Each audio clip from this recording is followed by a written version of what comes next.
आप सभी को जय मसीह की। आज परमेश्वर के वचन में आप सभी का स्वागत है। परमेश्वर पिता आज अपने वचनों के द्वारा आप सबको बहुत ऐसे आशीष को दे। पिता परमेश्वर आज अपने वचनों के द्वारा आपसे बोले और बातचीत करे। क्या आप यीशु को देखना चाहते हैं? निश्चय परमेश्वर का वचन कहता है कि संसार मुझे नहीं देखेगा परंतु तुम मुझे देखोगे। और आज हम इसी वर्तमान समय में जी रहे हैं जहां हम यीशु को देख सकते हैं। हाँ, हम इसी शरीर में यीशु को देख सकते हैं, परंतु आज बहुत सारे लोग थोमा के जैसा विश्वास करते हैं कि जब तक यीशु मसीह हम आपको ना देख ले हम आप पर विश्वास नहीं करेंगे। परंतु ये परमेश्वर का वचन कहता है, धन्य हुए जो बिना देखे मुझ पर विश्वास करते हैं। परंतु मनुष्य की ये इच्छा है कि यीशु को देखें, और यीशु मसीह भी अपने वचन के द्वारा इस बात को कहना चाहता, अगर तुम मुझे ढूंढते हो तो तुम निश्चय मुझको पाओगे। अगर तुम ढूंढने वाले लोग हो तो मुझे निश्चय तुम पाओगे। लूका 19 अध्याय में हम एक घटना को देखते हैं जब यीशु मसीह यरीहो में प्रवेश करने जा रहा था, और जक्कई नाम का एक मनुष्य जो चुंगी लेने वाले का सरदार था, बहुत धनी था, और यीशु को वो देखना चाहता था कि वो कौन सा है, और भीड़ के कारण देख ना सका क्योंकि वो नाटा है। और उसको देखने के लिए आगे दौड़कर एक गुलर के पेड़ पर चढ़ गया क्योंकि यीशु उसी मार्ग पर जाने वाला था। और एक व्यक्ति यीशु को देखने की बड़ी लालसा के साथ वो गुलर के पेड़ पर चढ़ गया क्योंकि भीड़ बहुत थी और वो यीशु को देखना तो चाहता था परंतु वो नाटा था। आज वर्तमान समय में आज बहुत सारे लोग यीशु के पास जाना चाहते हैं, यीशु की निकटता का अनुभव को करना चाहते हैं, प्रार्थना करने बैठते हैं, परंतु परमेश्वर उसके बेटे यीशु की उपस्थिति से दूर रहते हैं। आज बहुत सारे लोग प्रार्थना तो करते हैं, होठों से परमेश्वर को आदर दे रहे, लेकिन उसका मन आज परमेश्वर से दूर है क्योंकि ये मन में इतना शोर शराबा, इतना भीड़ भाड़ है कि उसको यीशु के साथ उसको एक संबंध में नहीं लेकर आता, एक निकटता में उसको जोड़ नहीं पाता, एक कनेक्ट वो नहीं हो पाते यीशु के साथ, उसकी उपस्थिति में वो नहीं जा पाते। वो बैठते तो हैं प्रार्थना में लेकिन उसका मन उसको विचलित करता है, उनके विचार उसको बैठने नहीं देते। यही वो भीड़ है। आपके सामने बहुत भीड़ है जो यीशु के करीब आपको जाने के लिए नहीं दे रही। बहुत सारी चिंताएं हो सकती है, बहुत सारे विचार हो सकते हैं, समस्याएं हो सकती है, तकलीफें हो सकती है आपके जीवन की, और जब आप इनके साथ जाते हैं, ये शोर है, ये भीड़ है जो आपको यीशु के साथ आपको जोड़ नहीं पा रही है। और ऐसे जक्कई के जीवन में भी हुआ। वो यीशु को देखना तो चाह रहा था परंतु वो यीशु को देख नहीं पा रहा था क्योंकि वो नाटा था। आज जैसे ही हम यीशु के पास जाना तो चाहते हैं परंतु हम नाटे हैं, हम यीशु को देख नहीं पाते। लेकिन आज परमेश्वर अपने वचन के द्वारा हमें बता रहा है, इसने एक प्रयत्न को किया, ये दौड़ करके गया, उस मार्ग पर गया जिस मार्ग पर यीशु मसीह जाने वाला था। आज यीशु मसीह हमें बताना चाहता है, तुम्हें उसी मार्ग पर जाना है जो मेरा मार्ग है, जो क्रूस का मार्ग है। और ये पेड़ और कुछ नहीं परंतु यीशु मसीह का वो क्रूस है। और जैसे ही आप अपने ध्यान को जब प्रार्थना में उसके क्रूस के ऊपर अपने ध्यान को केंद्रित करते हैं, आप उसके उस बहाए हुए लहू को स्मरण करते हैं। परमेश्वर का वचन इस प्रकार से कहता है कि वो जो हमारे विरोध में जो लेख लिखा गया था, हमारे नाम पर जो लेख लिखा गया था, उसने यीशु ने कील से जड़कर उसको हमारे सामने से हटा दिया।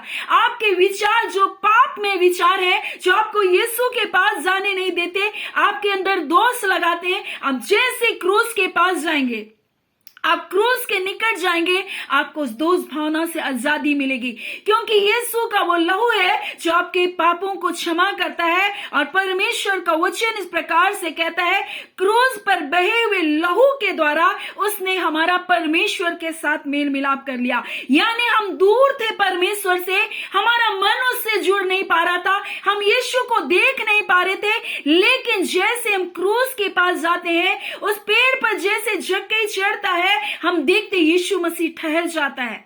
वैसे जैसे हम क्रूस की ओर अपने ध्यान को लगाते हैं, वैसे ही परमेश्वर की उपस्थिति हमारे जीवन में आती है। और इसी प्रकार से पौलुस प्रेरित बोलता है कि मैं और किसी और बात का प्रचार नहीं करता वरन क्रूस पर चढ़ाए हुए मसीह का। और ये क्रूस ही आपका केंद्र बिंदु है।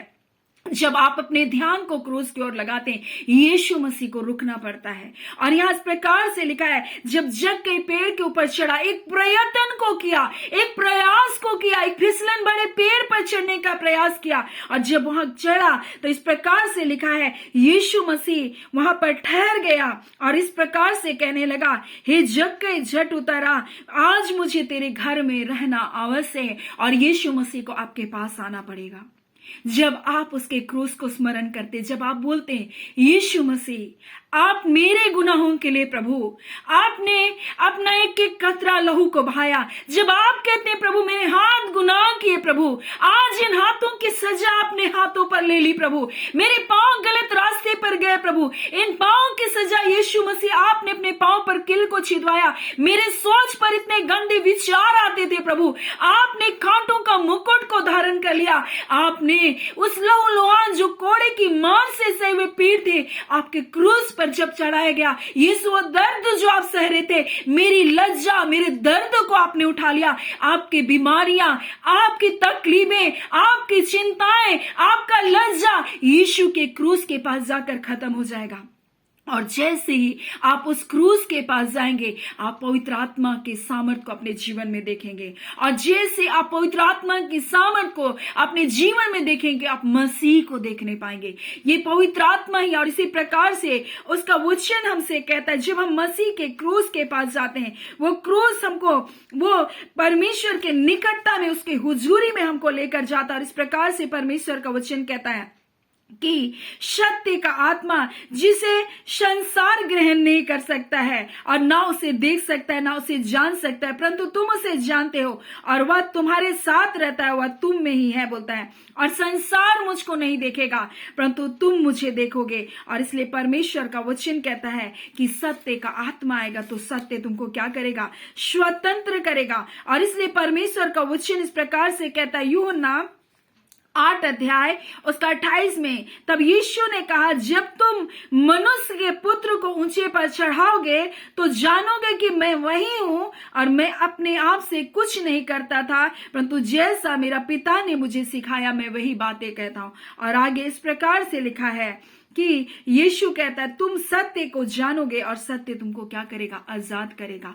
और जैसे ही आप यीशु के क्रूस के पास आएंगे, आपके जीवन में परमेश्वर की उपस्थिति आएगी। और यीशु मसीह लिखा है यहाँ पर, यीशु मसीह जक्कई के पास खड़ा हो गया और उससे कहने लगा, जक्कई झट नीचे उतरा, क्योंकि आज मुझको तेरे घर में रहना अवश्य है। और यीशु मसीह जब उसके घर में जाता है, तब जक्कई क्या करता है? जो कुछ अन्याय पूर्वक लिया होता है वो सब कुछ दे देता है। वैसे ही आज परमेश्वर कहता है, अगर तुम मुझे ढूंढोगे तो प्रयत्न करो मेरे पास आने के लिए, क्योंकि जब तुम मुझे ढूंढोगे तब तुम मुझे पाओगे। कुरनेलियुस यही काम को कर रहा था, वो यीशु मसीह को, वो परमेश्वर के प्रेम को अपने जीवन में देखना चाहता था। वो बहुत सारे यहूदियों को दान देता था। और इस प्रकार से कुरनेलियुस के बारे में लिखा है कि वो भक्त व्यक्ति था, वो अपने सारे घराने के साथ परमेश्वर से डरता था, वो यहूदी लोगों को बहुत दान देता था, वो गैर मसीह था, वो गैर यहूदी व्यक्ति था। और यहाँ इस प्रकार से लिखा है, यहूदियों को बहुत दान देता था और बराबर प्रार्थना करता था। वो प्रयत्न कर रहा था ढूंढने के लिए, वो कोशिश कर रहा था यीशु के पास आने के लिए। और तब उसको दर्शन मिलता है, स्वर्गदूत आते हैं और उससे कहते हैं, तेरी प्रार्थनाएं और तेरे दान परमेश्वर के सामने स्मरण किए गए। जब आप परमेश्वर के लिए कुछ करते हैं, जब आप परमेश्वर के निकटता में प्रार्थना का जीवन को जीते, जब आप उपवास को करते, जब उसे ढूंढते हैं, तब यीशु मसीह को आपके पास आना पड़ता है। देखते हैं ये व्यक्ति मुझे पाने के लिए प्रयत्न को कर रहा है। बिना प्रयत्न आप परमेश्वर को प्रसन्न नहीं कर सकते, बिना ढूंढे आप उसको नहीं पा सकते। इसलिए उसका वचन कहता, अगर तुम्हें मुझे ढूंढना है तो तुम्हें प्रयत्न करना पड़ेगा, तुम्हें क्रूस के निकट आना पड़ेगा, वहां जानना पड़ेगा कि यीशु ने तुम्हारे लिए क्या किया। वो कमजोर मसीह नहीं जो अपने आप को क्रूस पर टंग करके अपने आप को उतार ना सका, परंतु उसने आपके पाप के लिए, आपके गुनाहों के लिए उसने अपने शरीर का एक एक कतरा लहू बहा दिया। और ये संसार की भीड़ जो आपको मसीह के निकट आने से रोक रही थी, परंतु वो क्रूस, जब आप उस क्रूस के निकट जाएंगे, आपके पाप क्षमा का आपको ज्ञान होगा। क्योंकि परमेश्वर का वचन कहता है, क्रूस की कथा नाश होने वालों के लिए मूर्खता है, परंतु उद्धार पाने वालों के लिए, छुटकारा पाने वालों के लिए वो क्या है? सामर्थ है। वैसे ही यीशु मसीह को जब के प्रयत्न किया उस गुलर के पेड़ पर चढ़कर, यीशु मसीह वहीं ठहर गया। बहुत भीड़ थे, बहुत सारे लोग थे, परंतु यीशु मसीह विवश हो गया उसके प्रेम को देखकर। और यीशु मसीह बोल रहा है, जक्कई झट उतारा, मुझे तेरे घर में रहना अवश्य है। और जब उसके पास जाता है, वो जितना न्यायपूर्वक धन को इकट्ठा करता है, वो सब कुछ वो क्या करता है? बांट देता है। तब यीशु मसीह बोलता, आज इस घर में उद्धार आया, क्योंकि परमेश्वर नहीं चाहता है कि हम इस संसार में अन्यायपूर्वक जीवन को जिए, हम पापों में जीवन को जिए, हम गुनाहों में जीवन को जिए। इसलिए वो हमें पापों से बचाने के लिए, हमको अनंत राज्य देने के लिए उसने अपने के खतरा लहू को बहाया। ये सूबेदार व्यक्ति जो कुरनेलियुस था, ये इतालिया का, इस प्रकार से लिखा है, तालियन नामक पलटन का ये सूबेदार व्यक्ति था। ये भी धनी व्यक्ति था, परंतु इसने क्या किया? इसने अपने धनों के द्वारा परमेश्वर के लोगों की सेवा की। इसने प्रार्थना करके परमेश्वर को ढूंढा। तब परमेश्वर का एक दूत उसके पास आया और उससे कहा, तेरी प्रार्थनाएं और तेरे दान परमेश्वर को स्मरण आए। और इस प्रकार से उसने पतरस को उनके पास भेजा। और जब उन्होंने प्रचार को किया, जब प्रचार करने लगे, सब पवित्र आत्मा से भर गए और इस प्रकार से उन्हें यीशु मसीह को देख लिया। आज यीशु को आप देखना चाहते हैं, आप क्रूस की ओर अपने ध्यान को लगाइए, उसके दुख पर अपने ध्यान को लगाइए। इसलिए पौलुस बोलता है, मैंने ठान लिया कि तुम्हारे बीच यीशु मसीह वरन क्रूस पर चढ़ाए हुए मसीह को छोड़ और किसी बात को ना जानो। फिर वो कहता है, हम तो क्रूस पर चढ़ाए हुए मसीह का प्रचार करते हैं। अगर आप यीशु को देखना चाहते हैं, आप उसके क्रूस के निकट आए, उसके दुख को आप देखें, क्योंकि परमेश्वर का वचन कहता है, क्रूस पर बहे हुए लहू के द्वारा हमारा परमेश्वर से उसने मेल मिलाप किया। पाप के कारण हम परमेश्वर से अलग हो गए, पाप के कारण हम परमेश्वर की उपस्थिति को नहीं पा पाते। और परमेश्वर का वचन कहता है, क्रूस पर यीशु ने बैर को क्या किया? नाश कर दिया और हमें एक देह में बना लिया। परमेश्वर का वचन कहता है, विधि का वो लेख जो आपके नाम पर, आपके विरोध में शैतान ने लिख दिया था, ये परमेश्वर का वचन कहता है, क्रूस पर यीशु ने कीलों से जड़कर आपके सामने से उसको हटा दिया। प्रधानता और अधिकारों को आपके सामने से हटाकर उसका खुला तमाशा बना दिया। और परमेश्वर कहता है, मसीह यीशु के क्रूस के कारण ही वो जय जयकार की ध्वनि हुई। इसलिए परमेश्वर का वचन आज आपसे कहना चाहता है, वो क्रूस आपका छुटकारा है, वो क्रूस आपको आप परमेश्वर के निकट लेकर जाता है, वो क्रूस आपको यीशु को देखने के लिए अनुग्रह को प्रदान करता है। इसलिए आज परमेश्वर का वचन आपसे कहना चाहता है, जिस टाइम आपको लगे कि मैं परमेश्वर के करीब नहीं जा पा रहा, मैं प्रार्थना नहीं कर पा रही, आप उसके क्रूस के ऊपर ध्यान करने लग जाए, क्योंकि वो क्रूस है जो आपके लिए, उस क्रूस पर यीशु ने अपने लहू को बहाया।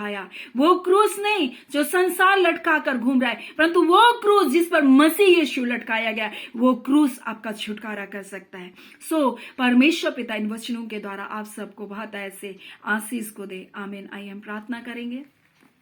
धन्यवाद देते हैं जीवते सच्चे सामर्थ्य खुदावन अब्बा परमेश्वर, हम आपका धन्यवाद करते हैं, हम आपकी स्तुति करते हैं। आपको लाखों अनगिनत परमेश्वर पिता उन भलाइयों को, छुटकारे के लिए प्रभु जो आपने अपने प्रिय लोगों को पिता परमेश्वर दिया, आपका धन्यवाद खुदावन परमेश्वर। जितने लोगों ने प्रभु विश्वास के साथ प्रार्थनाओं को रिसीव किया खुदान, आपने उनके परिवारों के बंधनों को तोड़ा है राजा रबा शिखेंद्र रबा। आपने दुष्ट आत्माओं के पिता परमेश्वर जो बंधनों में बंधे उन्हें आजाद किया प्रभु जी। आज जब परमेश्वर जो बीमारी में थे, आपने उन्हें चंगा किया प्रभु।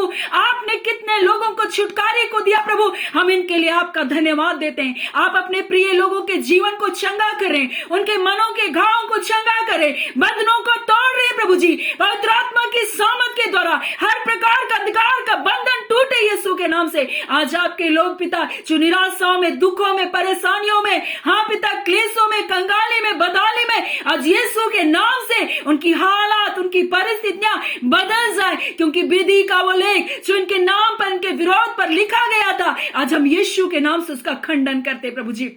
प्यारे पिता, हम आजादी की घोषणा करते, हर पाप, हर श्राप यीशु के नाम से मिटाया जाए। खुदावन परमेश्वर पिता, इनके जीवन में आपकी आशीष, भलाई और जय और छुटकारे की हम घोषणा करते। जितने लोग बीमार हैं, यीशु मसीह आपके नाम से चंगे किए जाए। चाहे कैसी भी बीमारी हो, कैसा भी नाम हो बीमारी का, परंतु यीशु आपके नाम को प्रभु जी हम क्लेम करते रवांदा खाला, यीशु के नाम के द्वारा ये चंगाई को पाने पाए। ऐ खुदावन, क्योंकि यीशु आपने मूल्य को चुकाया, आप आपके कोड़े खाने से ये चंगे किए गए हैं प्रभु जी।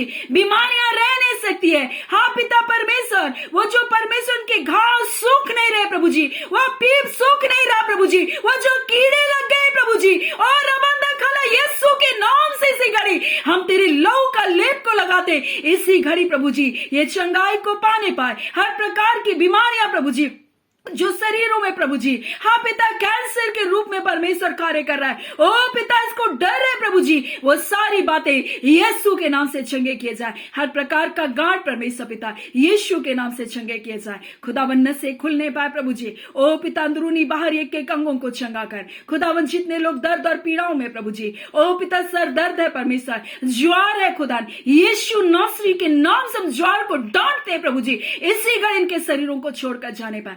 आपकी चंगाई की सामर्थ बह रही है खुदा, आपका छुटकारा हो रहा है पिता, आपका धन्यवाद देते हैं। आप अपने लोगों से प्रेम करते हैं, आप नहीं चाहते ये पापों में, गुलामी में, दासत्व में जीवन को जिए, परंतु पिता आपका वचन कहता है जिसे पुत्र स्वतंत्र करे वो सचमुच स्वतंत्र होता है। पिता हम आपका धन्यवाद करते हैं, आपने अजय को दिया पिता, ये प्रार्थना आपके बेटे यीशु के नाम से मांगते हैं, दया सुने अनुग्रह से ग्रहण कर लीजिएगा, आमीन। परमेश्वर पिता सबको बहुत ऐसे आशीष को दे, आमीन।